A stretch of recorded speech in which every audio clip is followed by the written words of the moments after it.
Good morning, good afternoon, good evening.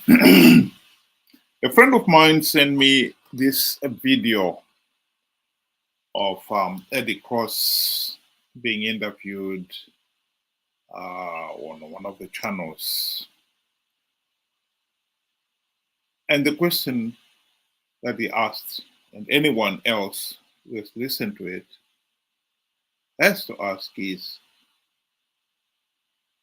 were the 2018 elections and 2023 elections free, fair, and credible? If there are some things that we can differ, but there are others where we should be on the same page. Are we as a people on the same page? Were the 2023 elections free, fair, and credible? Because if we are saying that, then we are also saying that SADC, the AU, and everyone else who observed those elections, they are wrong. And all those other Zimbabweans who have condemned those elections, they are wrong. Of course they're not. The 2023 elections were not free, fair, and credible. Anyone who at all understands what constitutes free, fair, and credible elections would not have any difficulty in coming to that conclusion. Here is Eddie Cross, who was at the heart of the opposition, the MDC, since its formation in 1999.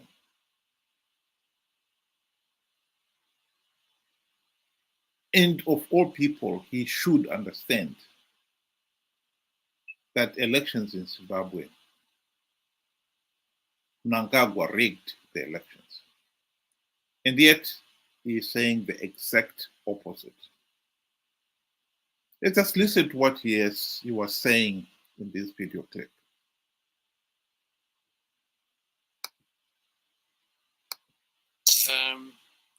Yeah. And then, of course, I spent 17 years with Morgan. I had breakfast with him a couple of days before he died in Harare. And we reminisced about our experience together. Because in my early days, I was chairman of the Industrial Employers Association, right, where we employed 300,000 people in industry. And I had to deal with 37 trade unions. That's where I really got to know Morgan. And we became good friends. Right. Although we were on opposite sides of the fence, I was an employer, he was a trade union leader. Yeah. We respected each other. I remember the first time I attended a meeting with Morgan, and this young man walked into this meeting, and there are all of us employers, gray hair, but employing thousands of people, big money people. Yeah. And this young man walks through the door, and he completely dominated the room. And I said to someone next to me, I said, "Who the hell is that?" Yeah. It's Morgan Tsvangirai. So very impressive guy. And I really enjoyed working with him. But when he died, I think, for me anyway, the heart and spirit of MDC went with him. Yeah. I did not support Chamisa. I thought he was a Chimsuru. Don't even think about life insurance until you've heard this. Many people in the life insurance industry are absolutely furious about this little policy that's really rocked the industry with its immediate day one cover. Clever kid, yeah, but without the maturity to really do the job. And I think I was right. So I then decided to retire from politics altogether. Right. And that's when my peculiar relationship with Emerson Mnangagwa picked up. Oh, right. Yeah, because a lot of the people in the opposition trenches would have expected you to support Nelson Chamisa. He came out as someone who had a lot of support. People really were rallied behind him. Well, what was your biggest problem with Nelson Chamisa? I think my biggest problem with Nelson is that he's totally preoccupied with himself. Yeah, what do you mean? I mean, he didn't support his candidates. He didn't support the people who ran for him in the field. He didn't support his councillors in the field. You know, he loved the big position. He loved being the top man. But he wasn't a man of the people. He's clever, no doubt about that. I met him in 2019, after 2018. And I said to him three things. One, you lost the election in 2018. Oh, no, I didn't. I beat him. No, you didn't. You lost by 300,000 votes. I said you genuinely believe he lost? Yes. Yeah, he lost. The vote was counted properly. Emerson took a huge risk. He could have beaten Emerson. Another month, Chamisa would have beaten him. And what we would have then had is a military government. And I said to him, had Emerson not beaten you, we would have not had you in the State House. He said, you wouldn't even see in the front door because the army was in charge. And the army wanted Emerson. Right. And I said to him, you know, you would have never become president and we would have had a military government. We'd be worse off. I said that to him. I said, the second thing, he's offered you the leader of the opposition. He's offered you the status. He's offered you a place on the front bench in the House of Assembly. He's offered you an office, a driver, security, a salary. Take it and sit there for 10 years, for 5 years, and be opposite because you're very effective. On Wednesday afternoon with President's question time, you're very, very effective. You're television-wise and so on. And establish yourself, learn. The one thing I learned in the GNU, because I was in the Prime Minister's office, I learned that we did not understand how government worked. We didn't have a clue. We didn't have a clue. We had no experience of government whatsoever. And I think by and large, our performance in the GNU was not very encouraging at all. I advised him, you know, get in there and be an opposition leader. And then the third thing I said to him was, you've got to have an organization. A political party is not one person. You've got to have an organization. As much as one would agree with some of the things that Eddie Cross said, one has got to admit that he is utterly and hopelessly out of touch with the political reality on the ground. The number one task of the MDC when it was launched in 1999 was deliver democratic changes to Zimbabwe designed to stop Zanu PF rigging the elections. They named their party the Movement for Democratic Change in response to the nation's cry for democratic change. So it is shocking that here we are, 24 years since the MDC, including the 5 in the GNU. They failed to implement even one democratic reform. And that's allowing Zanu PF to continue rigging the elections. And we have got somebody like Eddie Cross insisting that 2023 elections and 2018 elections were free, fair, and credible. Unbelievable. But when you see that, that's when you begin to understand why these people failed to implement even one reform.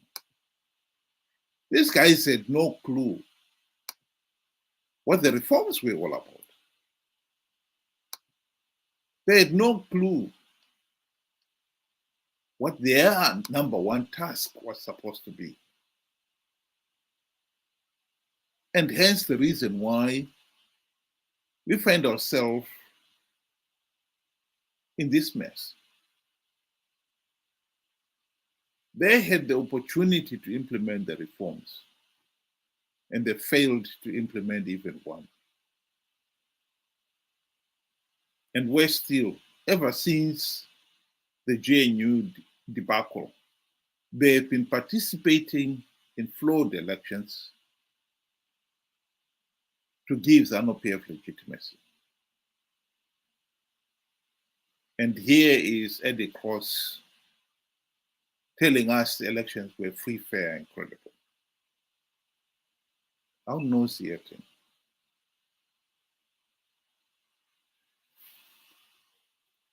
In a cable to his superiors in Washington, former US ambassador to Zimbabwe, Chris Dale, wrote of Morgan Tsvangirai, and this is on the screen there, a shot of the document itself. The full document is available to those who are interested in reading through it for themselves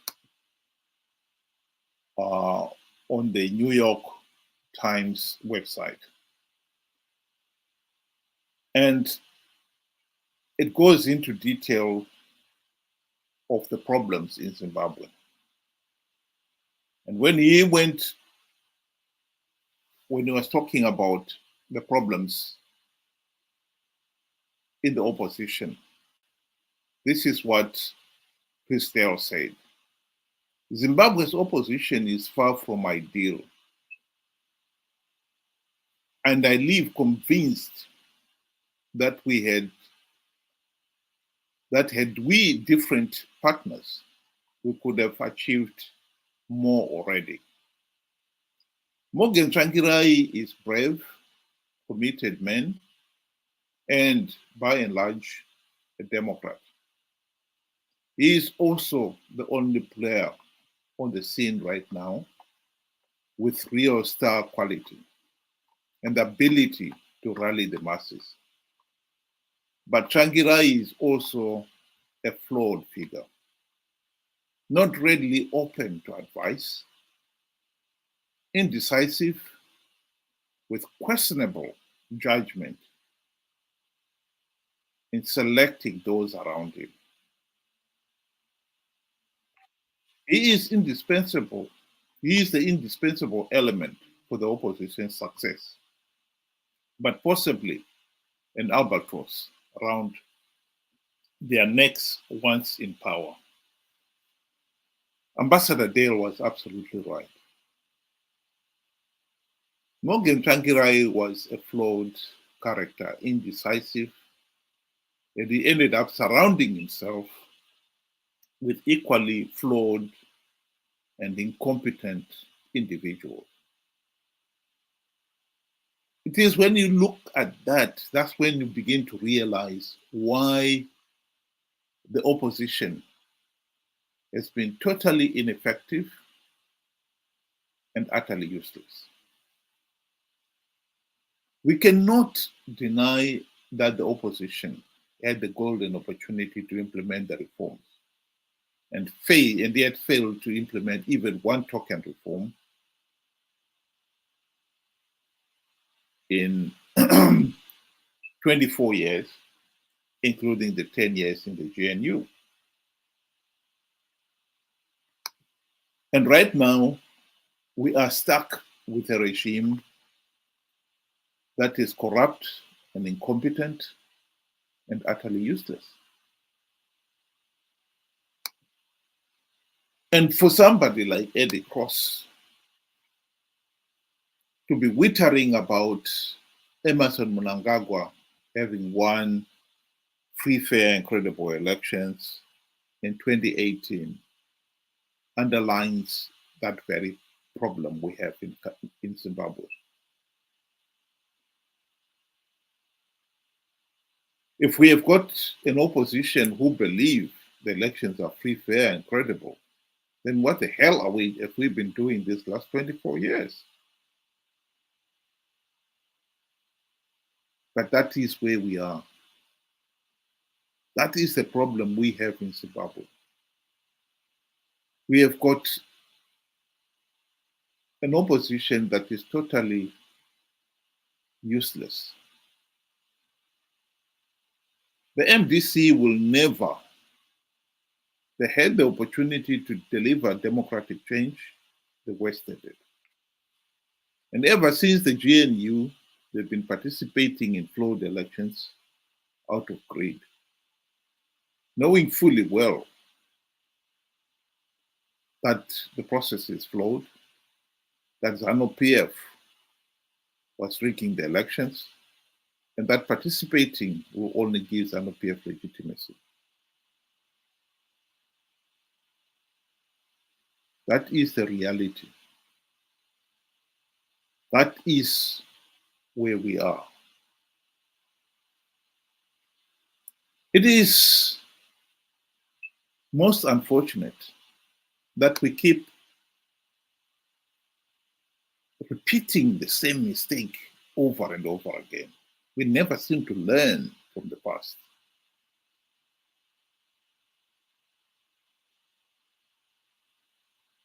Zimbabwe is going to hold its next election in 2028. And make no mistake about it, the Zanu PF is going to go into those elections without even one token reform implemented.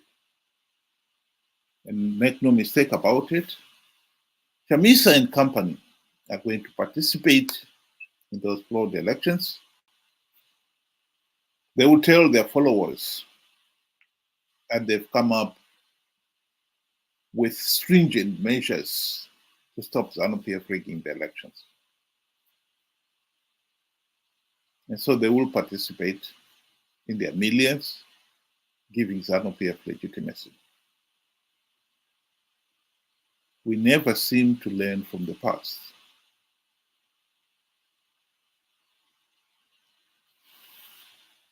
This broadcast would be amiss if I did not mention the shortcomings we also have with our media.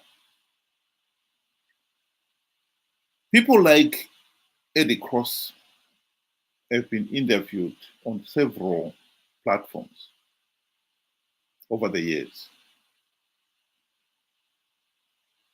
And yet, none of these media platforms have ever taken Eddie Cross and his colleagues to task on why they failed to implement democratic reforms. It's shocking. Even now, with the benefit of hindsight, they've never taken him to task, or any of his other MDC colleagues.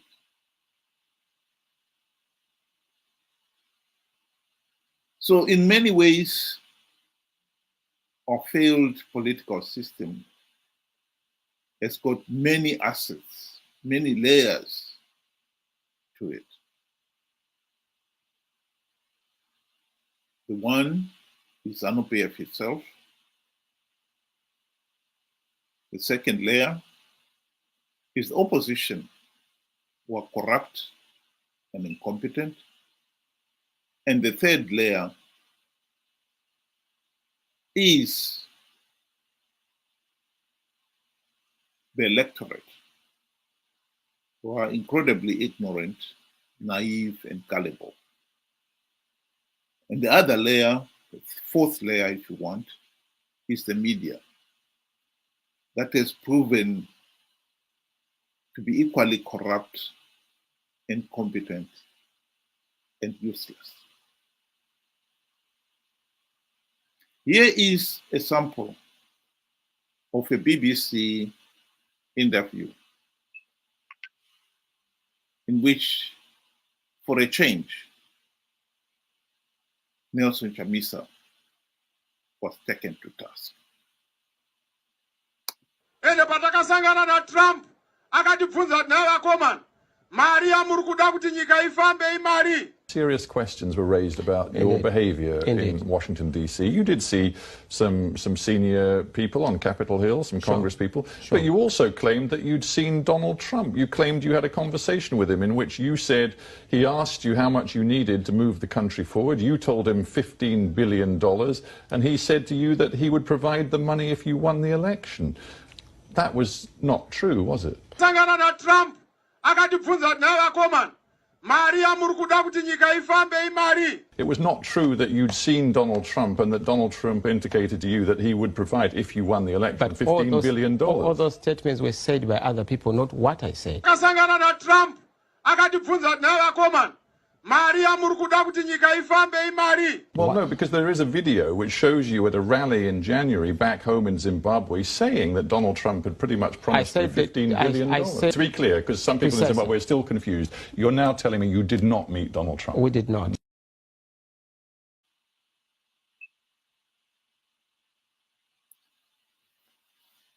I think our media personnel could do the country a big favor if they were to start doing their job. The media is an important integral part in a healthy and functioning democracy. They're supposed to be there to educate the electorate. I think it would be a good thing if our media started doing that for a change. They started asking people like Eddie Cross here, are you telling us that 2023 elections, Zimbabwe elections, were free, fair, and credible? They should start asking these MDC leaders why they failed to implement even one token reform in 24 years, including 5 in the GNU.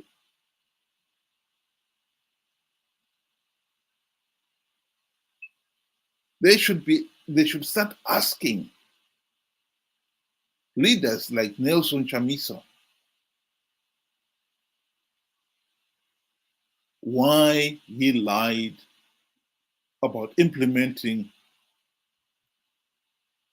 about plugging all the vote-rigging loopholes to entice people to participate in last year's elections. Because until we educate the electorate, there is a risk that people, the ordinary Zimbabweans, will believe what they are told. People honestly believed Chamisa when he said he had plugged all the vote-rigging loopholes. Why is it that Chamisa has never been taken to task on that point? Why is it that we keep on having leaders like Eddie Cross appearing on social media claiming that elections were free, fair, and credible, when we all know that the elections were rigged? How can you have free, fair, and credible elections when you don't even have something as basic as a verified voters roll? He, of all people, should know that Zimbabwe did not even have a verified voters roll.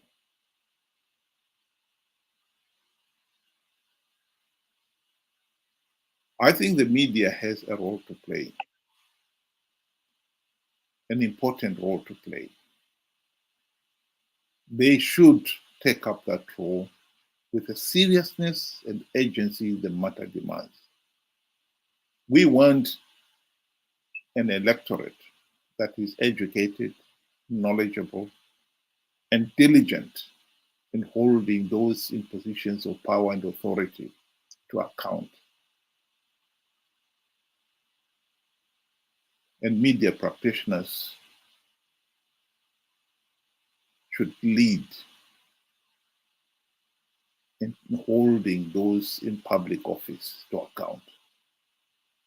People like Eddie Cross, Nelson Chamisa, Tendai Biti, Welshman Nuwe, they have a lot to account for. If they had not